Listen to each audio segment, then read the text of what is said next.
Hi everyone, my name is Susanna, but you can call me Suze. We're going to kick the day off by singing about God together. So everyone stand up and sing along.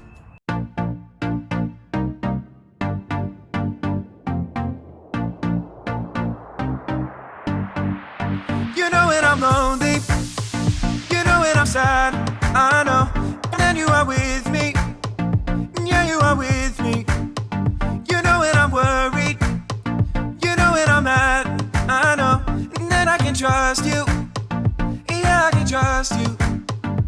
You don't want perfection, you just want my best.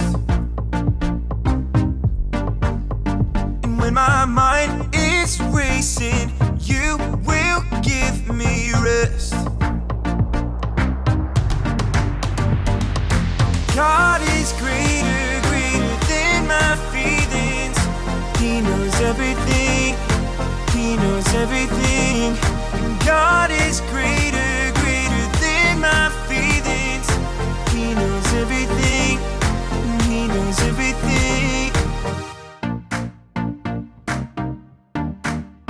You know when I'm lonely, you know when I'm sad, I know. And then you are with me, yeah, you are with me. You know when I'm worried, you know when I'm mad, I know. And then I can trust you, yeah, I can trust you. You don't want perfection, you just want my best. And when my mind is racing, you will give me rest. God is greater, greater than my feelings. He knows everything, He knows everything. God is greater, greater than my feelings. He knows everything, He knows everything. You are greater than all I feel. You know it all and you always will. I trust in you with all that I've got. Doesn't even matter if I feel it or not. You are greater than all I feel. You know it all and you always will. I trust in you with all that I've got. Doesn't even matter if I feel it or not. God is greater, greater than my feelings. He knows everything, He knows everything. God is greater, greater than my feelings. He knows everything, He knows everything. Great singing everyone. We all have feelings, but no matter what, God is greater than our feelings. That's what this Blueprint series is all about. Have any of you ever seen a TV show or a YouTube video about building or construction? Well, I have the honor of being one of the hosts of the hit construction show, Build It, with my good pal Skip. Take a look at what happened while we were filming our latest episode.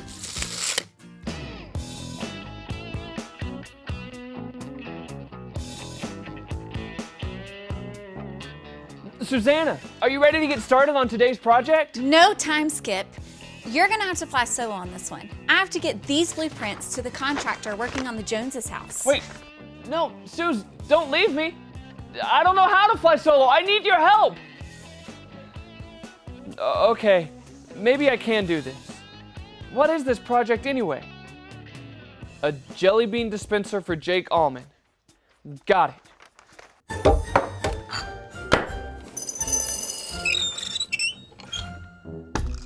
Well, that came together in no time.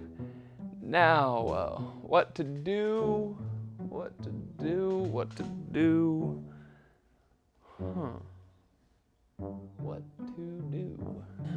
Construction log, time 5:42. This marks 10 minutes without Susanna. I've managed to complete the project all alone. What's next? Only time will tell.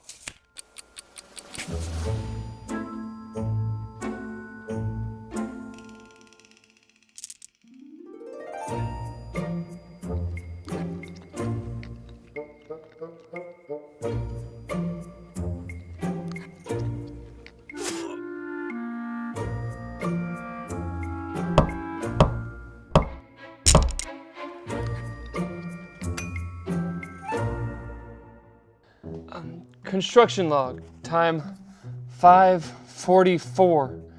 I've been trying the jelly beans, and of the 18 flavors I've tried, booger is my least favorite. Oh. Maybe I'll leave those for Susanna, if she ever decides to return.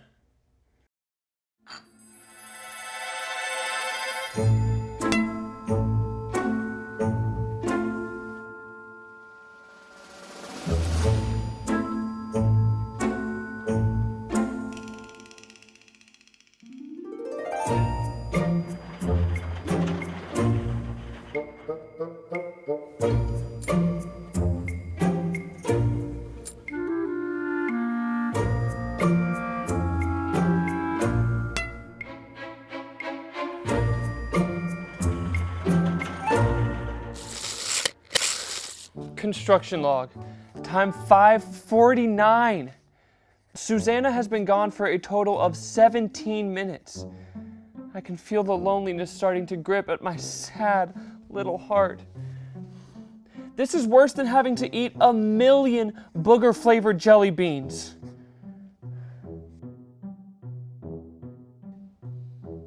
What are you looking at, Steve? You think you have it all figured out because you have a little friend there? Well, just you wait. Just wait until your little friend decides to let you fly solo.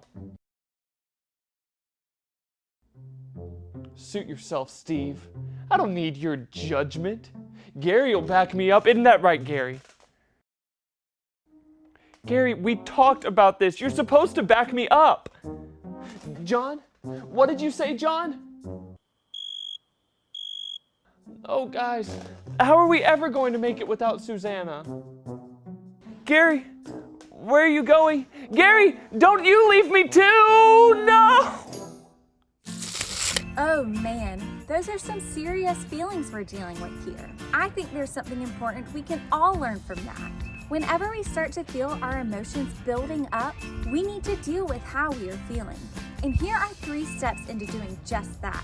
The first step is we need to stop and see how we are really feeling.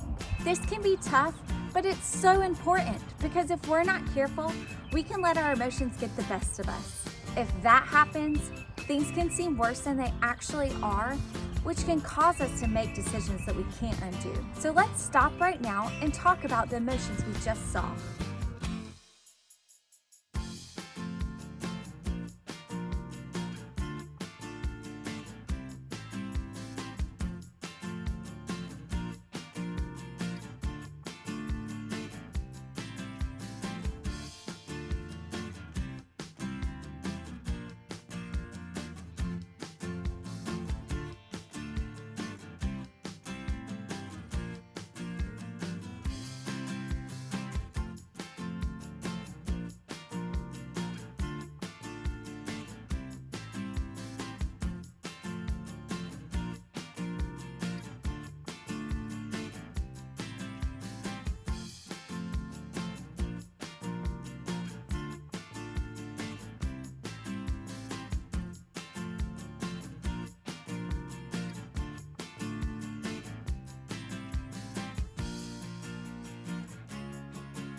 Skip sure was feeling pretty lonely when I left the shop that day. And I know what it's like to feel lonely. Loneliness can get to us in lots of ways.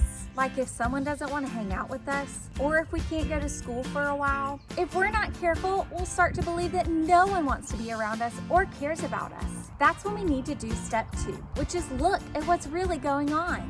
Skip missed me because we always work together, but then he created these other friends for himself.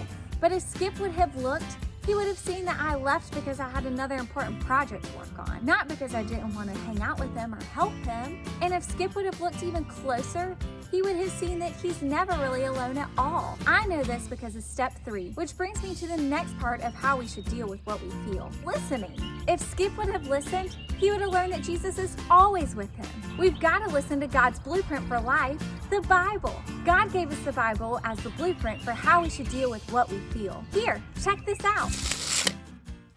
Hey everybody, listen up. Here's what God has to say. Where is everybody? Hello? Anyone? What's up, man? We're all right here. Oh, that's a relief. I was beginning to feel really lonely. I get that. Everybody can feel lonely sometimes, but listen up. You don't have to feel lonely anymore. For real? Tell me more. In John chapter 4, there was a Samaritan woman who felt lonely. We know this because she came to draw water from the well, all by herself, and at a time of day when no one would be there. That's kind of sad. Sounds like she didn't have any friends. It seems that way. Most women would go get water together. They would talk and laugh on the way to the well and help each other as they filled their jars. Everyone knew this woman had made some pretty bad mistakes in her life. Because of her bad decisions, no one would be friends with her. Instagram followers? 0. Think you could say that. So Jesus was traveling from Judea to Galilee. Back then, people would walk from town to town, which could be very tiring. Dude, according to this map, that's about 70 miles. That's quite a hike. I bet it took forever. We don't know how long it took, but we do know that Jesus and his disciples stopped in Samaria. And because it was a really hot time of day, Jesus decided to rest by a well where people would come to get water. Too bad he didn't have a camelback. A camelback? I'm sure there was a camel with a back around there somewhere, but what good would that do? You know, it'd keep him hydrated. He could sip water through it as he walked. Oh, a camelback. Like those backpacks you put water in, not a camel back. That makes a lot more sense. Either way, Jesus didn't have a camelback. Instead, he asked a Samaritan woman to give him a drink. What? What did she do? Well, in those days, Jews were not supposed to talk, eat, or drink with Samaritan people. Jesus was a Jew, so the woman was shocked that he would ask her for a drink. Kind of like if a superhero were to ask their arch nemesis for a cherry slushie? That would, never happen. Yeah, it was a big deal for Jesus to speak to her, let alone ask her to get him a drink. She listened as Jesus began to tell her about God's gift that could be hers. What kind of gift are we talking about? Like a new pair of Nikes? A trip to Disney World? A new car? Not quite. None of those things were around back then. Besides, they don't even compare to the gift Jesus was offering her. He told her about the gift of living water. Is that the kind of water you chug down on a hot, sweaty day? No, it's not that kind of water that you drink, but the kind that helps you to never be thirsty again. Just like water satisfies our thirst, Jesus satisfies our hearts. He fills us with his love that never runs out. Sign me up for that. I bet the woman wanted this kind of water. She did. She had been living a lonely life, and she hadn't always made the right decisions. In fact, Jesus told her everything she had done. Oh, like when she spit her vegetables out in her napkin so her parents wouldn't know she didn't eat them? But Jesus didn't make her feel bad for those wrong things. He only wanted her to see how much he cared about her. That's the best.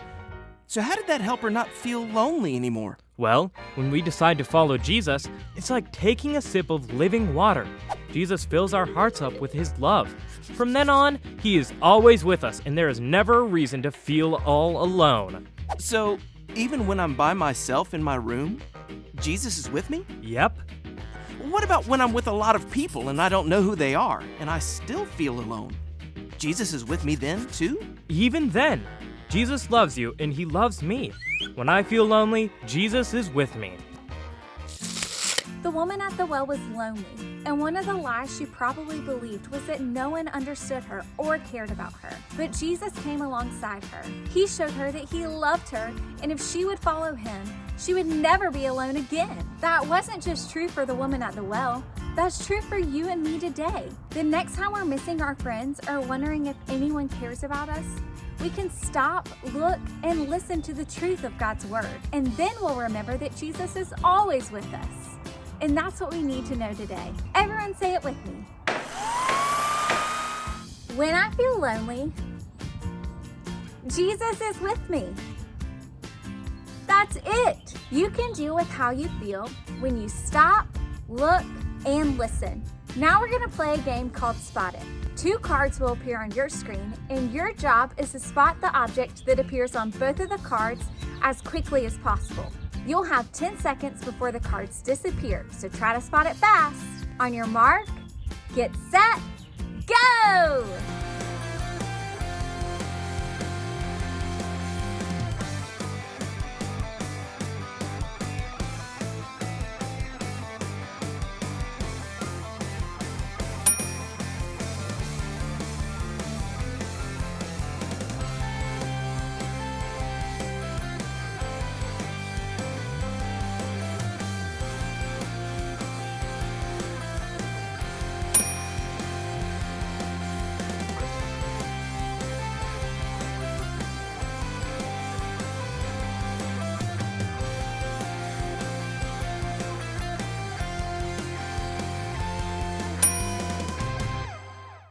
Great game, everyone! Now there's one more way that we can deal with our feelings, and that's to worship God by singing. So let's do it!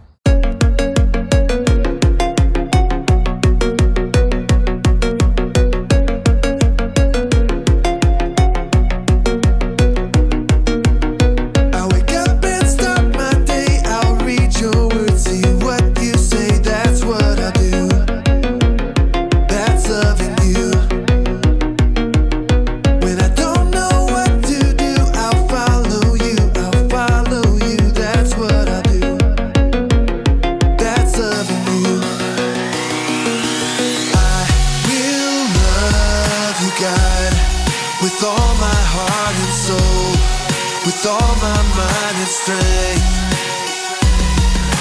will you show me, God, to love like you love me, so all the world will see. When things don't go my way, I'll talk to you, hear what you say, that's what I do. That's loving you. Trust that you'll turn it around, that's what I do. That's loving you. I will love you, God, with all my heart and soul, with all my mind and strength.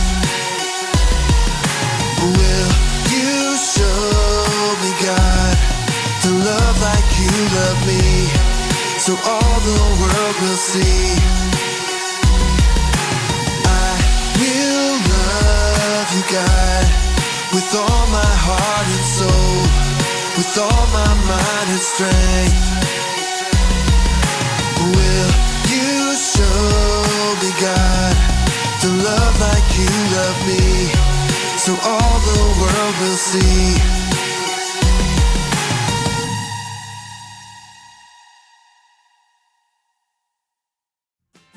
Thanks for hanging out this week. Remember that God gave you all of your feelings, and He's always here to help you deal with them. Next up are some questions to help your family talk about what you learned today and pray together. And we'll see you guys next week.